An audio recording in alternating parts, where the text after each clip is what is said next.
오늘은 2019년도 마지막 주일입니다. 한 해를 돌아보면서 하나님께 감사를 고백하는 이 한날이 되시기를 축원합니다.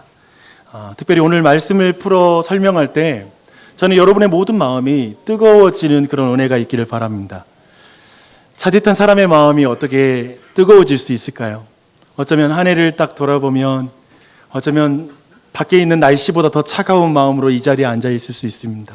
여러 가지 상처받은 마음, 그리고 자신의 생각대로 되어지 않은 지난 인생을 돌아보며 너무나 외로운 마음으로 이 자리에 앉아 있을 수 있습니다. 그런 마음이 어떻게 따뜻해질까요?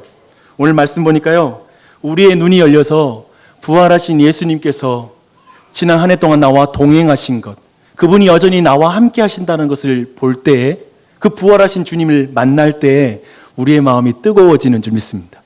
그런 은혜 넘치길 바랍니다. 그 은혜를 오늘 받는 은혜가 있길 바랍니다. 오늘 본문에서 우리는 예루살렘으로부터 약 11km 떨어진 엠마오로 내려가는 두 제자를 봅니다.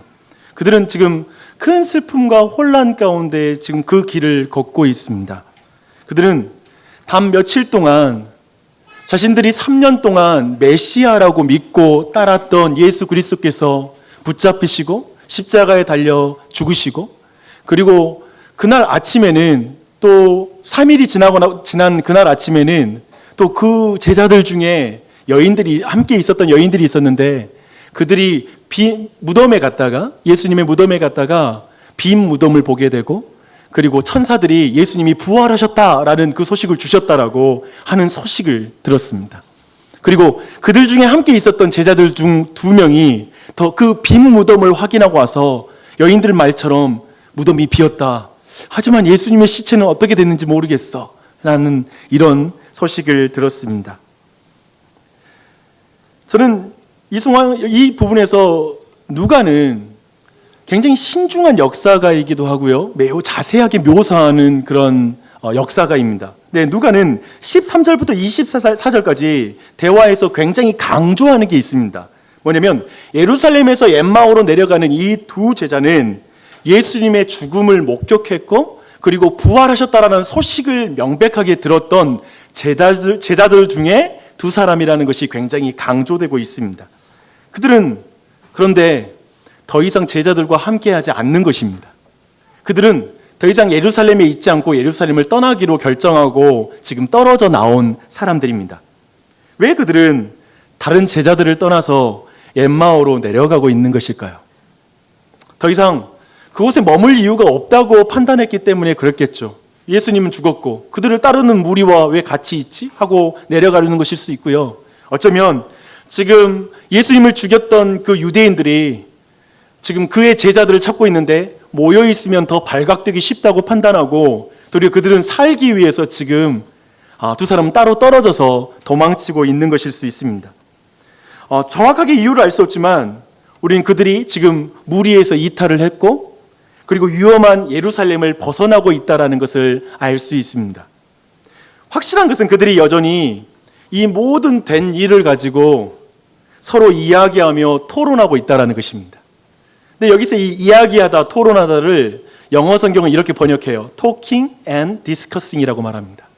그래서 뭔가 논쟁을 하고 있는 것이죠. 근데 이 논쟁의 주제는 무엇이었을까요? 그 이야기의 주제, 그것은 예수 그리스도의 십자가의 죽음과 그리고 빈 무덤에 대한 논쟁들을 그들은 이어갔을 것입니다. 이때 부활하신 예수님이 2사람에게 가까이 이르러 그들과 동행하십니다. 부활하신 예수님의 아름다우심이 드러나는 장면이에요. 그들에게 가까이 오셔서 그들과 동행하시는 것. 예수님이 가까이 이르러 동행하는 그들은 누구입니까? 예수님이 그들이 누구인지 가장 정확하게 25절에서 평가하고 있어요. 뭐라고 말하냐면, 미련하고 선지자들이 말한 모든 것을 마음에 더디 믿는 자들이요, 미련한 자들이요, 그리고 주님이 말씀하신 것, 선지자를 통해서 말씀하신 것을 더디 믿는 사람이라고 말합니다. 예수님은 마태복음 16장 21절 이후로 여러 차례 자신이 예루살렘에 가서 고난을 받을 것과, 많은 고난을 받을 것과, 그리고 죽임을 당하고 제3일에 살아날 것을 제자들에게 말씀하셨습니다. 그런데 그들은 믿지 않습니다. 또한 그날 여인들이 천사들에게 들은 말들을 그들에게 전달해 줬습니다. 즉 천사의 증언이었죠. 하지만 그들은 예수님의 부활하심을 믿지 않았습니다. 또한 다른 제자 둘은 빈 무덤이라는 객관적인 증거를 알려줬습니다. 하지만 그들은 그 예수님을 믿지 않습니다. 그들은 다른 제자들과 분리되어 지금 떨어져 나오는 사람들이고요. 예수님 지금 바로 그들에게 가까이 가셔서 그들과 동행하고 계십니다. 우리의 인생도 그렇죠. 우리의 인생을 살아갈 때 어쩌면 너무너무 하나님을 기대했다가 실망해서 교회로부터 떨어져 나와서 어딘가로 걸어가는 순간이 있을 수 있고요. 그 가운데 근심하며 염려하며 내 삶에는 하나님이 가까이 계시지 않을 거야 라고, 나에게는 하나님이 다가오지 않으실 거야. 오늘 송구영신 예배를, 우리 성년 예배를 드리는 이 순간에도 주님이 지금 이 순간 나를 찾아오실까? 했을 때 그것이 믿어지지 않는 영혼들이 있을 수 있습니다. 지금 예수님께서, 부활하신 예수님께서 가까이 그들과 동행하셨다라는 이 표현을 주목하십시오. 이 그들의 우리 모두가 속할 수 있습니다. 그런 은혜가 있길 바랍니다. 너무 아름다운 장면이죠, 그렇죠? 근데 이걸 완전히 깨는 말씀이 이어져요. 그러나 그들의 눈이 가리워져서 그인 줄 알아보지 못하였다. 굉장히 깨는 말이에요. 너무 아름다운데 이런 것을 드라마 용어로 말하면 고구마 전개라고 말합니다. 그렇잖아요. 예수님께서 지금 옆에 왔는데 근심하고 염려하고 좀 두려움에 가득 차서 계속 걸어가는 거예요. 예수님 옆에 계시는데 고구마죠. 답답해. 그래서 어쩌면 우리 모두가 이렇게 말할 수 있어요. 어떻게 제자들은 가까이 와서 동행하시는 예수님을 못 알아볼 수 있지? 어떻게 그럴 수 있지? 물론 우리의 일상에도 그런 일이 많이 벌어집니다. 예수님 가까이 계신데 못 알아볼 때가 많죠. 근데 이것이 지금 부활하신 주님을 알아볼 수 없는 이 사실이 사실은 예수님에 관하여서 누가가 전하고 싶어하는 핵심 메시지와 관련이 있는 내용입니다. 사람은 육안으로 부활하신 예수님을 알아볼 수 없습니다. 참으로 영혼의 눈, 심령의 눈이 먼저 열리지 않으면 빈 무덤이라는 물증도 천사들의 증언도 부족합니다. 심지어는 예수 그리스도께서 우리에게 직접 나타나도 우리에게는 예수님을 믿을 수가 없을 것입니다. 사실 이것은 많은 사람들이 생각하는 신앙을 가질 수 있는 가능성, 믿음에 대한 어떤 이러면 믿겠다라고 하는 그 모든 생각들을 뒤집어버리는 말씀입니다. 어떤 사람들이 이렇게 말합니다. 예수님이 부활하신 객관적인 증거를 우리에게 보여주신다면 나는 부활하신 예수님을 믿겠습니다. 신이 존재한다라는 과학적인 증거를 들이대 주십시오. 그걸 충분히 제공해 주신다면 저는 신의 존재를 인정하고 교회에 다니겠습니다. 신이 있다면 제발 내 눈앞에 한번 나타나 주십시오. 내 눈앞에 딱 보이기만 하면 나는 평생 동안 열심히 교회 다니고 난 신앙생활 열심히 하겠습니다. 이렇게 말합니다. 또 어쩌면 이 송년회 정말 주님이 함께 계신 거 이 순간 느끼게 해주면 내가 정말 감사하겠습니다 라고 말할 수 있습니다. 교회 안에 있는 사람들도 굉장히 이러한 세상 밖에서 이런 말을 하는 사람들과 비슷한 사고방식과 패턴을 보여줍니다. 많은 사람들이 오늘날 교회에서도 과학으로 하나님의 창조를 설명하려고 합니다. 그리고 신의 존재를 과학으로 증명할 수 있는 것처럼 접근하는 사람들이 있습니다. 확증한 물증을 제시하면 예수님을 사람들이 믿게 될 거야. 그리고 굉장히 유력한 자연과학자, 무신론 과학자가 예수님 믿는 회심이 일어나면 이 사람 이야기를 들려주면 예수님 안 믿는 사람이 믿음을 갖게 될 거야. 어쩌면 이런 식으로 생각하는 사람들이 있습니다. 우리는 과학으로 성경을 설명하고 그리고 우리에게 말해주려고 하는 노력들에 대해서 완전히 무시해서는 안 됩니다. 하지만 그 한계는 분명해요. 오늘 말씀이 그 증거입니다. 사람의 영혼의 눈이 가리워지면 객관적인 증거도 천사의 증언도 예수님이 직접 나타나서 설교해도 믿을 방법이 없습니다. 예수님이 직접 나타나셔서 우리에게 기적을 나타내도 예수님을 믿지 못한다는 것입니다. 성경은 이것을 우리 모두에게 명백하게 오늘 말씀을 통해 알려주고 있습니다. 그렇다면 도대체 우리는 어떻게 그러면 부활하신 예수님을 볼 수 있을까요? 어떻게 우리는 지금 이 순간에 부활하신 주님을 만나고 감사를 회복하고 온전한 신앙이 될 수 있을까요? 25절로 27절에 한번 보십시오. 예수님은 예수님 알아보지 못하는 제자들에게 이렇게 책망하지 않아요. 빈 무덤을 보고 더디 믿는 자들아, 천사들의 증언을 듣고도 더디 믿는 자들아, 직접 나를 보고도 믿지 못하는 자들아 라고 책망하지 않아요. 굉장히 독특하게 책망해요. 선지자들이 말한 모든 것을 마음에 더디 믿는 자들아. 왜 이렇게 말할까요? 우리가 생각할 때는 더 책망할 거 뭐냐면, 지금 네 눈앞에 내가 있는데 못 알아봐 이놈아? 사실 이렇게 말하는 게 가장 강력하고 가장 정확한 책망이잖아요. 근데 선지자들의 말을 더디 믿는 자들아 라고 말하고 있습니다. 무슨 의미일까요? 그리고 예수님은 이제 그들에게 모세와 모든 선지자들의 글로 시작하여 모든 성경에 쓴 바 자기에 관한 것을 자세하게 설명했다라고 지금 말하고 있습니다. 이때 예수님은 구약 성경의 말씀을 통해 그 구약 성경에서 계시하는 예수 그리스도를 지금 설교하고 있는 것입니다. 저는 이렇게 표현하고 싶어요. 그리스도 중심적 구약 성경 강해 설교, 뭐 이렇게 오늘날 표현으로 말할 수 있습니다. 그렇게 설교를 하신 것입니다. 분명 어떻게 생각하세요? 이때 구약 성경 전부 다 일일이 설명해 줬을까요? 저는 그렇게 생각하지 않아요. 왜냐하면 지금 11km 떨어진 그 엠마오로 걸어가는 과정인데, 여기 걸어가는 동안 구약 성경 다 읽으면서 해석하기에는 너무 분량이 많습니다. 그렇다면 저는 무슨 말씀하셨을까 생각했을 때 26절 말씀이 그 설교의 주요 골자가 될 거라는 걸 충분히 이해할 수 있어요. 왕이신 예수님의 고난과 부활에 관한 구약의 예언을 중심으로 그는 말씀을 전했을 것입니다. 아마도 저는 이렇게 말씀하셨을 것 같아요. 제가 한번 그 예수님의 설교를 조금 한번 흉내내 보려고 해요.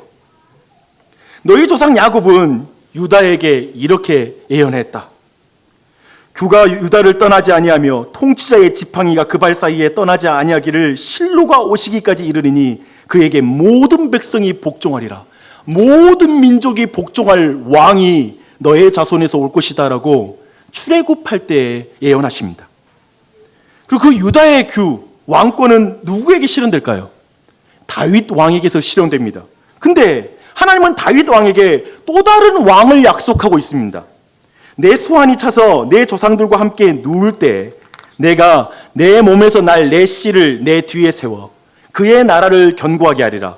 그는 내 이름을 위하여 집을 건축할 것이요 나는 그의 나라 왕위를 영원히 견고하게 하리라. 여기에서 나의 집을 건축할 영원한 왕은 누구일까요? 다윗의 후손 가운데 올 왕. 이사야는 그 왕에 대해서 이렇게 말하고 있습니다. 이는 한 아기가 우리에게서 낳았고 한 아들을 우리에게 주신 바 되었는데 그의 어깨에는 정사를 메었고 그의 이름은 기묘자라, 모사라, 전능하신 하나님이라, 영존하시는 아버지라, 평강의 왕이라 할 것이며, 예수님이 오시기 700여 년 전에 이사야를 통해서 이 예언을 주십니다. 한 아기가 올 거예요. 근데 그 아기는 영원하신 왕이에요. 그는 영원하신 하나님이에요. 하나님이면서 인간인 존재가 올 것이라고 말하고 있습니다. 이사야는 더해서 이 아이는 보라 처녀가 잉태하여 아들을 낳을 것이요 그의 이름을 임마누엘이라 하리라 라고 말하고 있습니다. 처녀가 잉태한다. 그리고 그의 이름은 임마누엘이다. 미가는 그 임마누엘 예수 그리스도께서 메시아가 베들레헴의 통치자로 임할 거라고 말하고 있습니다. 베들레헴에서 나실 것을 말하고 있습니다. 처녀가 잉태하여 낳은 임마누엘, 평강의 왕은 바로 나란다. 예수 그리스도란다. 예수님이시란다라고 예수님은 설교했을 것입니다.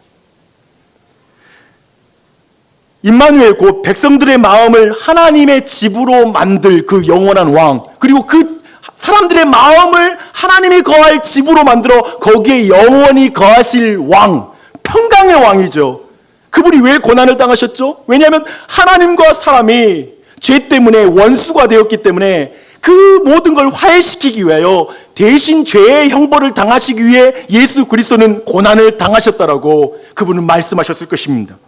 분명히 이사야서의 말씀을 통해서 예언하셨겠죠. 우리는 다 양 같아서 그릇 행하여 각기 제 길로 갔거늘 여호와께서는 우리 모두의 죄악을 그에게 담당시키셨도다. 그가 곤욕을 당하여 괴로울 때에도 그의 입을 열지 아니하였으며 마치 도수장으로 끌려가는 어린 양과 털 깎는 자 앞에서 잠잠한 양같이 그의 입을 열지 아니하였도다.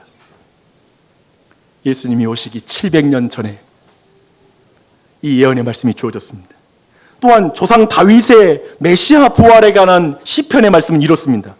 이는 주께서 내 영혼을 수월에 버리지 아니하시며 주의 거룩한 자를 멸망시키지 않을 것임이니이다. 이렇게 말씀하십니다. 예수님은 아마도 지금 여러분 앞에 서 있는 저와는 비교할 수 없는 권능과 능력, 지혜로 구약의 성경을 아름답게 제자들에게 이해되게 설명해 주셨을 것입니다. 곧 이스라엘의 왕이신 예수님이 왜 고난을 당하셔야 되는지, 그리고 그분이 왜 부활하셨는지 구약의 말씀을 통하여 하나하나 설명해 주셨을 것입니다. 이 말씀을 들을 때 두 사람의 마음은 어땠을까요? 지금 이 순간 여러분이 방금 전에 그 몇 개의 말씀을 성취하신 예수님에 대한 말씀을 들었을 때 여러분의 마음은 어떤가요? 아멘. 아멘. 두 제자의 마음은 뜨거워졌다라고 말합니다.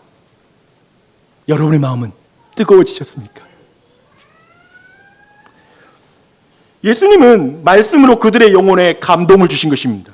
그리고 예수님은 말씀으로 어두운 마음에 빛을 비춰주셨습니다. 이 일은 지금도 그 일이 벌어지죠. 그들은 말씀의 달콤함을 맛보기 시작했어요. 그래서 말씀을 막 구약 성경을 통해 예수 그리스도가 고난당하는 것과 그리고 부활하시는 그 내용들을 하나하나 이해하자 예수님을 그냥 보내기 싫은 거예요. 예수님, 우리 같이 유하면서 계속 그 말씀을 들려주세요 라는 그 마음을 갖게 된 거예요. 그래서 예수님은 그의 말씀을 증거해 주십니다. 하지만 이때까지도 그들은 예수님을 알아보지 못합니다. 그런데 식탁에 앉아서 놀라운 변화가 일어납니다. 예수님은 유대인들에게 매우 친숙한 행동을 하세요. 특별히 손님이 아니라 주인이 하는 행동을 합니다. 떡을 가지고 축사하시고 떡을 뗐다고 말합니다. 이건 주인이 하는 일이에요.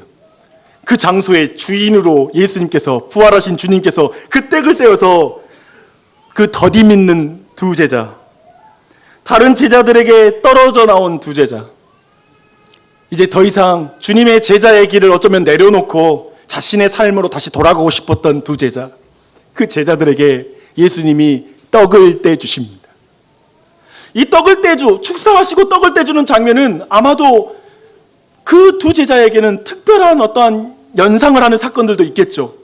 예수님께서 오병이어를 축사하시고 수천 명을 먹이셨던 사건, 또한 예수님께서 그 제자들에게 발을 씻기시며 떡을 떼어주며 내 살을 먹으라 라고 했던 그 장면이, 그들이 들었던 그 장면이 연상됐을 수 있습니다. 놀랍게도 이 떡을 먹고 그들의 눈이 밝아집니다. 어쩌면 이것은 예수 그리스도의 살, 그분의 그 살을 먹는 자만이 예수 그리스도의 그 은혜를 받는 자가 부활하신 예수님을 알아본다라는 그 의미일 것입니다. 그 순간 그들의 눈이 밝아져 부활하신 예수님을 알아봅니다. 그 은혜가 우리 모두에게 넘치길 바랍니다. 누가가 부활하신 예수님이 두 제자를 만나는 장면에서 전하는 메시지는 굉장히 선명합니다. 육안으로 부활하신 예수님을 알아볼 수 없다. 사람은 객관적인 증거, 천사의 증언으로 예수님이 직접 나타나도 그분을 알아볼 수 없다. 부활하신 주님을 인정할 수 없다라는 것입니다. 우리의 생각, 우리의 관점을 가지고 아무리 토론해도, 무신론자들이 그들의 관점을 가지고 아무리 토론을 해도 그 토론을 통하여 하나님이 살아계시는 걸 증명할 수 없다. 알 수 없다는 것이죠. 우리가 노력하여 진리에 이를 수 없으니 어쩌면 당혹스럽지 않으세요? 열심히 노력해도 부활하신 예수님 못 본단 말이야? 그것이 누가가 말하고 싶어하는 부활에 대한 핵심적인 메시지입니다. 오직 부활하신 예수님이 우리 인생에게 찾아오셔야 부활하신 예수님을 만날 수 있어요. 가까이 오셔서 나와 동행해 주시는 그 은혜가 임해야 됩니다. 이게 성경의 증거입니다. 오직 부활하신 예수님이 말씀을 통해서 우리의 영혼을 뜨게 해준 역사를 통해 우리는 부활하신 예수님을 만날 수 있습니다. 그것이 성경의 증거입니다. 예수님 말씀을 통해서 우리에게 믿음을 주십니다.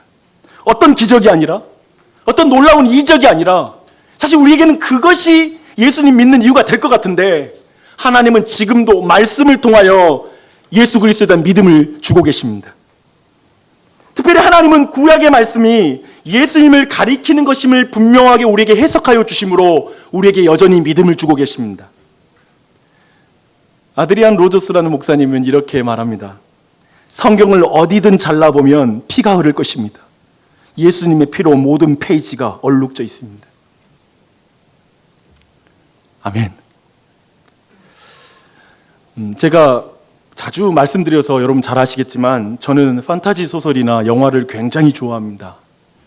그래서 뭐 반지의 제왕, 나니아의 연대기, 좀 말하고 싶지 않지만 왕좌의 게임, 뭐 이거 너무 아주 강한 드라마라서요. 네.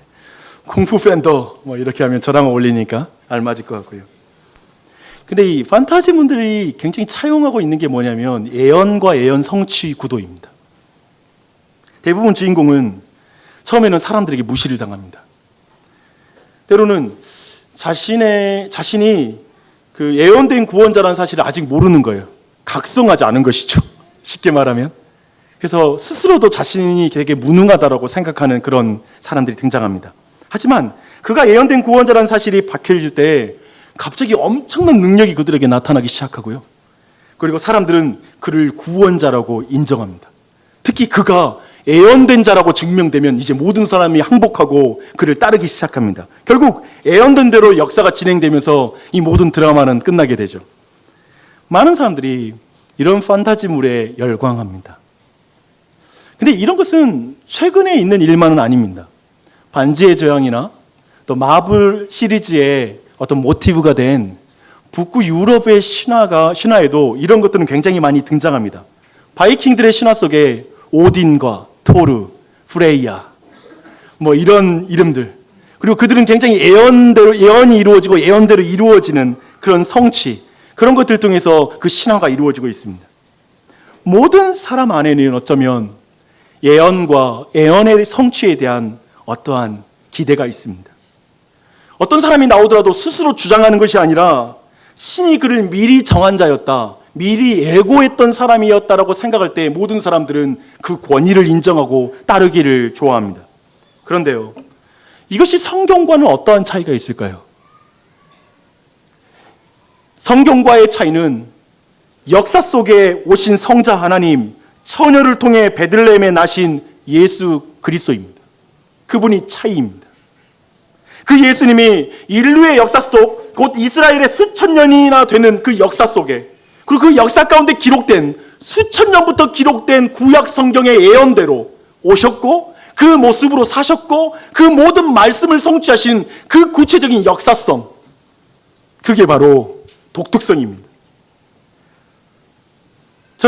저는 목사가 돼서 제일 감사한 것은 구약을 좀 더 자세히 살펴 그 안에서 예수님을 만날 때 큰 기쁨과 감사를 느낍니다. 구약에도 예수님이 계시는 거예요. 구약에도 그 예수님을 가리키는 그 예언의 말씀이 너무나 많은 거예요. 정말 말씀대로 예수님은 오셨고 예언된 말씀을 그대로 성취하셨음을 확신할 때 저는 믿음이 성장하는 걸 경험했습니다. 그 순간에 제 안에 큰 확신이 일어나는 걸 경험했습니다. 내 개인적으로 굉장히 기적적인 체험도 경험한 적이 있습니다.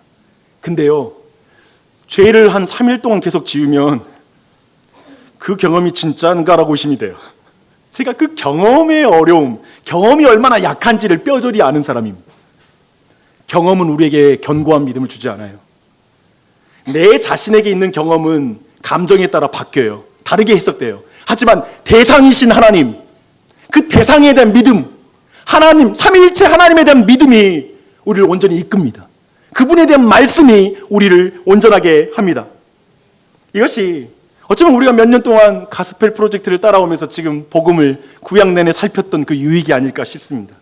정말 우리가 확인하는 것은 주님이 우리에게 오셔서 우리에게 말씀을 풀어주셔야 우리는 예수님, 부활하신 예수님을 알아볼 수 있다는 것입니다. 그것이 은혜인 줄 믿습니다. 우리 모두는 이런 확신을 갖습니다. 내가 이스라엘 백성처럼 불기둥과 구름기둥을 직접 본다면 나 진짜 하나님 잘 믿을 텐데, 내 인생에도 이렇게 확실하게 하나님 인도하시면 내가 엄청 잘 믿을 텐데, 내 신앙 이렇게 흐리멍텅한 것은 다 하나님이 확실하게 안 보여줘서 그런 거예요. 제발 구약의 말씀 좀 보여줘봐요. 하나님이 눈에 보기에 나를 인도한다면 좋을 텐데, 내가 제자들처럼 예수님으로부터 직접 말씀 배우고 그리고 예수님의 그 이적과 기사를 직접 본다면 나 진짜 믿음이 강해질 자신 있는데, 나 진짜 믿음 생활 잘할 건데 뭐 예수님도 안 보이고 뭐 안 가르쳐 주시니까 내 신앙이 뭐 이렇죠. 정말 신이 있다면 나한테 확실히 나타나 주기만 하면 믿을 텐데 말이야. 나 지금 믿고 싶은 마음이 있는데. 그러나 우리는 이스라엘 백성과 제자들과 별반 다르지 않습니다. 이걸 놓치지 마십시오. 사람은 객관적인 증거, 천사의 말, 예수님이 직접 나타나도 하나님의 기적을 줘도 확신을 얻을 수 없을 것입니다. 확실합니다. 저는 확신을 가지고 이걸 말해요. 왜냐하면 제가 경험했거든요. 체험으로 안 돼요. 왜 그럴까요?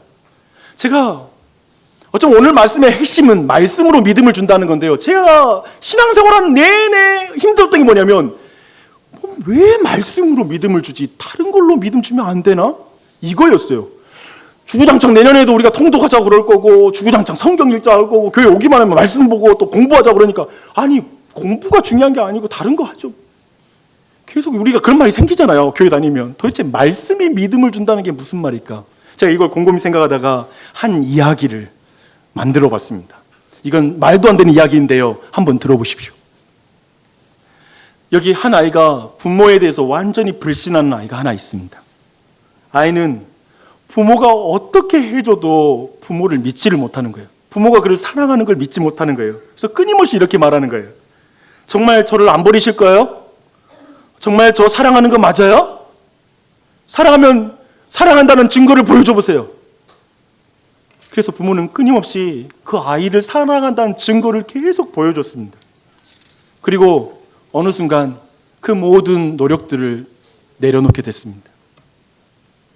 왜냐하면 그 아이에게는 증거가 필요한 게 아니라 그 아이의 마음에 불신의 마음이 제거되지 않고는 어떠한 증거도 어떠한 기적도 어떠한 노력도 더 이상 통할 수 없다는 걸 알게 된 것입니다.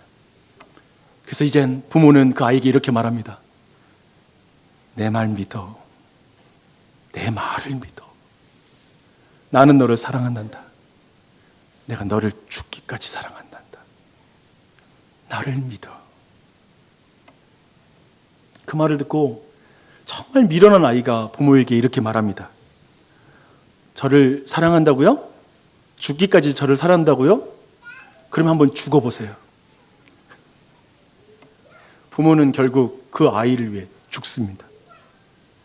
그리고 그 아이는 평생 고아가 되어 부모가 사랑한다는 기억만 갖고 부모와 함께하지 못하고 살았답니다. 끝. 말도 안 되는 이야기죠. 근데 우리 자신은 자신의 불신을 모르고 계속해서 하나님께 증명하라고 요구해요. 내가 그분을 의심하고 있는 것, 사실 인간은 어떠한 증거에도 그분을 믿을 수 없는데 그 증거를 요구해요. 그러면 믿겠다고, 사랑하는 줄 알겠다고 한번 죽어보라고 하는 거죠. 도대체 언제까지 얼마나 보고 느껴야 하나님을 신뢰할 수 있을까요? 성경은 그래서 하나님의 말씀을 통해 주어진 걸 믿지 못하면 어떠한 기적을 통해서도 믿음은 생기지 않는다고 말해요. 근본적으로 말씀을 통해 신뢰하는 것입니다. 말씀으로 사람을 깊이 신뢰하는 거예요. 저는 여러분이 말씀을 들음으로 믿음이 생긴다라고 하는 성경의 그 말씀을 믿으시길 바랍니다. 그분의 말씀을 신뢰하십시오. 오늘 2019년도 마지막 주일 송년 감사 예배 주일입니다. 한 해를 돌아볼 때 어떤가요? 어쩌면 주님을 따르겠다고 고백하며 계획했던 것들이 산산조각 났을 수 있어요. 그래서 어쩌면 엠마오로 내려가는 두 제자처럼 내려가고 있는 자신의 모습이 있을 수 있습니다. 왜 그렇게 내려갈까요? 예수님이 죽었으니까요. 너무나 자신을 죽이는 위협은 여전히 있으니까요.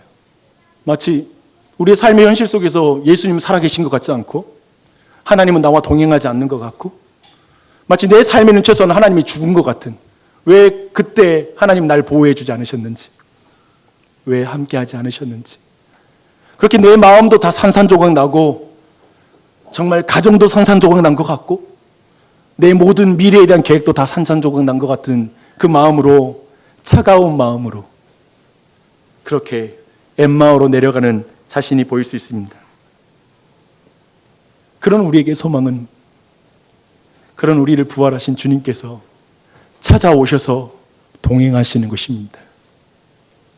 여러분의 인생을 어쩌면 더 노력해서 이 한 해 동안 내가 노력하면서 이렇게 힘들어, 좀 더 노력하지 않아서 내 삶이 이런 거야 라고 끊임없이 내 삶을 내가 노력해서 확보하는 것으로 행복을 생각했다라면 어쩌면 그게 아니라 예수 그리스도가 우리에게 찾아오시는 그 은혜가 필요한 거예요. 또다시 뭔가를 더 성취하고 내년도에는 더 잘해봐서 우리가 행복해지는 게 아니라 부활하신 예수님이 우리를 찾아오셔서, 예수님이 그분의 말씀을 통해 우리의 눈을 열어주셔서 부활하신 주님이 우리의 삶 가운데 함께 계신 걸 볼 때, 그분이 내년도를 생각할 때 우리가 홀로 나아갈 때 행복한 게 아니라, 우리 내년도 2020년도를 내가 돈 많이 좋은 집 가지고 출발하면 우리가 자신감이 있는 게 아니라, 부활하신 주님께서 나와 함께 하시는구나, 지난 한 해에도 함께 하셨고 그리고 앞으로도 그 하나님이 나와 동행하시는구나, 그걸 믿을 때, 또 그 하나님이 동행하시는 그 사실 때문에 우리는 담대할 수 있습니다. 감사할 수 있습니다. 그 하나님을 보는 은혜가 있기를 바랍니다. 왜 우리가 주님을 보지 못할까요? 어쩌면 로마의 정부를 뒤엎는 메시아를 보고 싶기 때문에 내 죄를 용서하시는 예수님이 작아 보일 수 있어요. 하찮게 보일 수 있어요. 아니요. 여러분의 죄를 용서하사 여러분을 위해 고난을 당하신 평강의 왕이 여러분 안에 계십니다. 여러분 안에 계신 그분이 우리의 성도의 참된 용기요, 감사요, 능력인 줄 믿습니다. 그 믿음으로 걸어가십시오.